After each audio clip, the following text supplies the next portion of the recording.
สบายดีพี่น้องมาสุขุสุคนนะจ้าคลิปนี้กะสิออกมาขอบพระคุณเนาะผู้รักผู้ใหญ่ที่เพิ่นอุดหนุนอ้นพี่น้องมื้อนี้400 บาทบ้อนพริกนะลูก400 บาทแลอุดหนุนแม่น้อย100 บาทเนาะพี่น้องเนาะอุดหนุนอ้น300แล้วเงินในจำนวน400นี่ให้เอาไปให้ผู้ใหญ่ผงกับหลาเนาะกับหลาอ้นก็ขอบมุกขอบใจเพิ่นหลายๆแล้วก็มี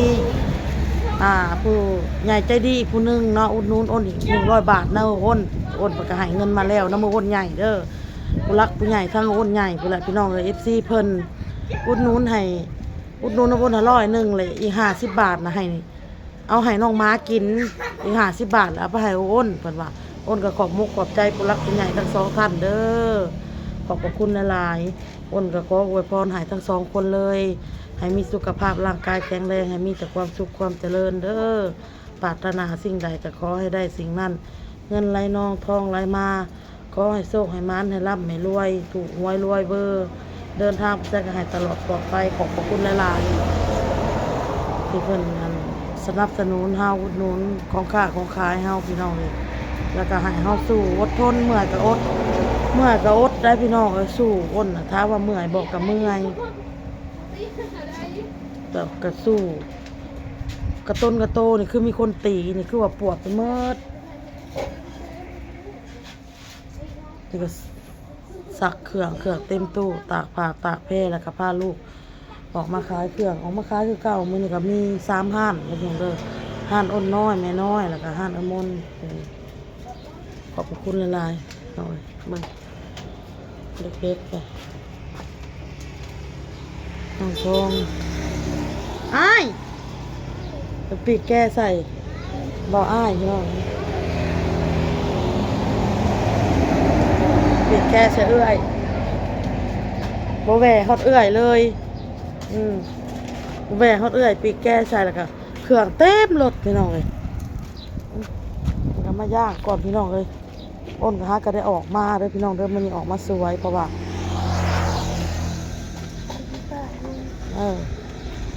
ตั้งอะไรวะตั้งน้ำออกพี่น้อง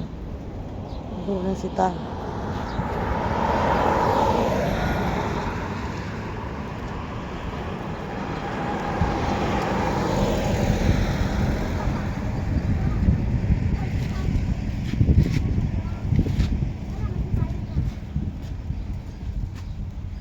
ย่างมันละลายแล้วเขาก็เอาไปแจกพี่น้องก็โอเค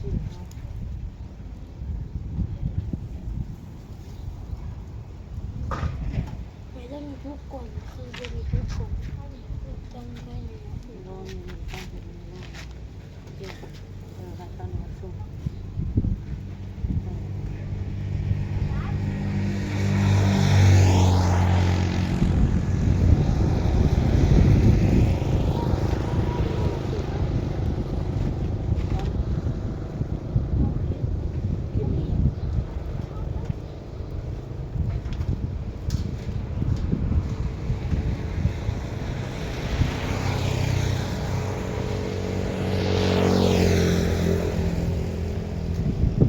วันนี้ก็สิแต่งตัวงามในพี่น้องเลยเพราะว่า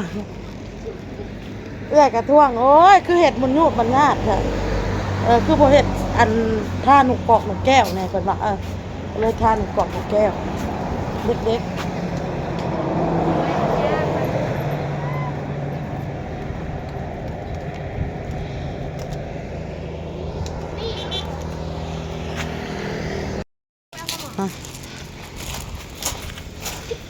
เอาปีกไก่ให้มาอันนี้จะเอาถอดออกจากไม้ละน้องดาวถอดออกดึงออกได้ปะบ่ได้ซ้ำเนาะหักก็บ่ได้เนาะ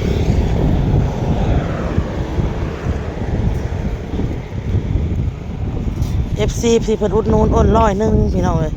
ให้น้องมาอ้นขายไม้ละ20 บาทพี่น้องเอ้ย3ไม้50 บาทแล้วเอาไปให้อ้นอีก50 บาทเนาะพี่น้องเนาะกินได้ไหมบอกกินมัน เอ้าอันนี้ก็ยากพออันนี้บัดนี้เราจะกินลูก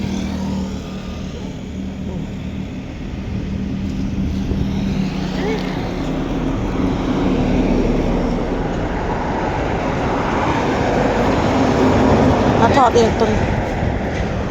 ทอดออกท้องทอดออกทอดจะไม่ให้ม้ากินขอบมกขอบใจขอบพระคุณผลหลายๆเด้อคุณโน้นให้น้องม้าล่ะ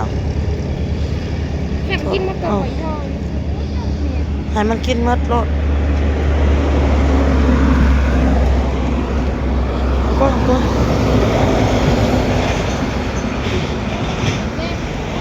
ี่อะไรนะ มันถอนยากเนาะอยากหยอกเอื้อยเท่าน้อยๆนะพี่น้องเอ้ย ไม่มากินเก็บที่ไหนนะ ไม่อะเก็บออกแล้วตัวน่ะเหยียบเตะเอาได้เหยียบเอาได้ขอบใจมันนี่อ้นก็สิเอาไปให้อ้นพี่น้องมันให้อ้นต่อ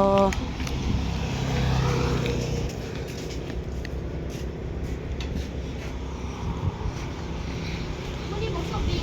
กินอีกแล้วสอบดี ใหม่นะใหม่ชัดเนาะเมื่อไรจึงเอาไปให้อ้นอีก50 บาทหลังจากเขาให้น้องม้ากินแล้วเขาก็สิเอาออเดอร์ไปให้อ้นเลยพี่น้องเด้อ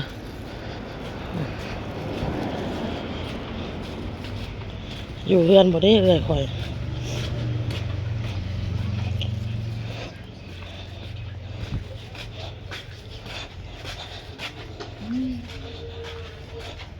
มากับพี่มาพ่อทางนี้เห็ดเวียกเห็ดหัวบอกกุด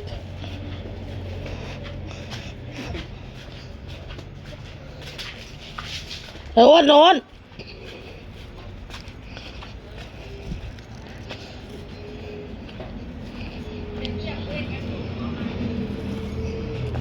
โอ้ยมาฮอดก็ยังไปเวียกข้างนอกอยู่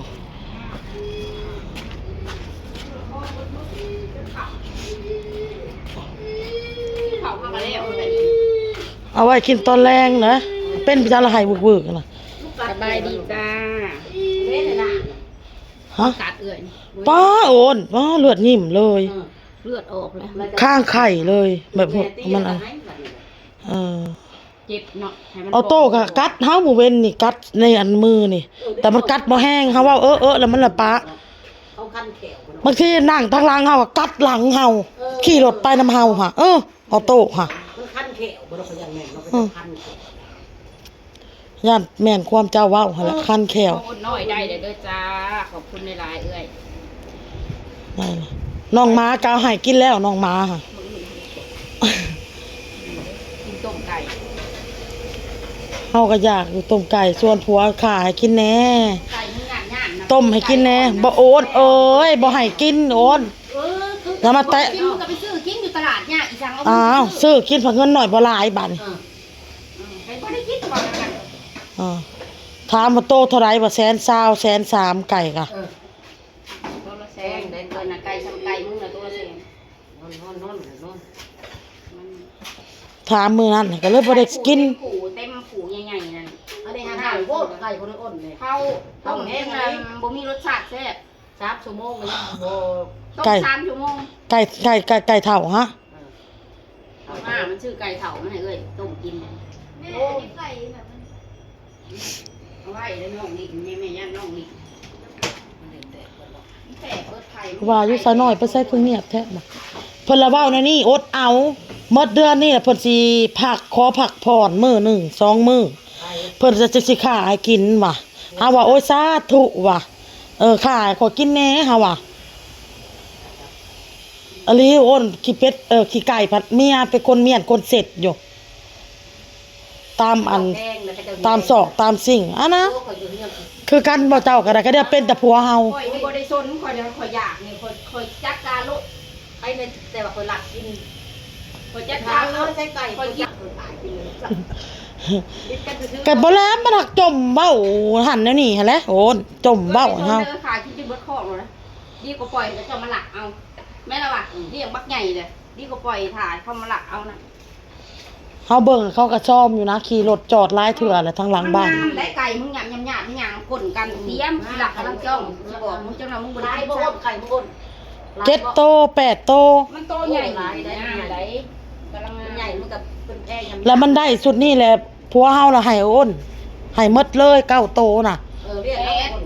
8บ่มันตายซะตัวหนึ่งซะ 8 โตกันหน่อย ตายตัวหนึ่งซะไก่9 โต เรียกเอาบ่ได้เนาะ ให้เราเลี้ยงเอาให้เราเฮ็ดให้แต่ลูกมันแม่น่ะบ่ได้ให้ผัวเฮาเว้าฮะเลี้ยงเอาเบิ่งเอาล่ะเว้าฮะเพราะว่าลุงเบิ้นก็มาเผาถ่านอยู่นี่แล้วคือสิบ่มีขี้รักผัวเฮาเว้าน่ะ มากหมดแล้วเนาะอันนี้ก็ อืม เดี๋ยวเขามาเฮ็ดแล้วนะจะไม่ต้อง ได้ ก็สบายดอกอ้นแล้วบักเมฆมันออกใส่บ่ได้เงินวันนี้ พันเจ้าพอดีคุ้งอันนั้นแหละคุ้งสังกะสีเขาเห็นระดับนี้ได้ นี่ก็หันออกมาข้างนอกเด้อพี่น้องเด้อ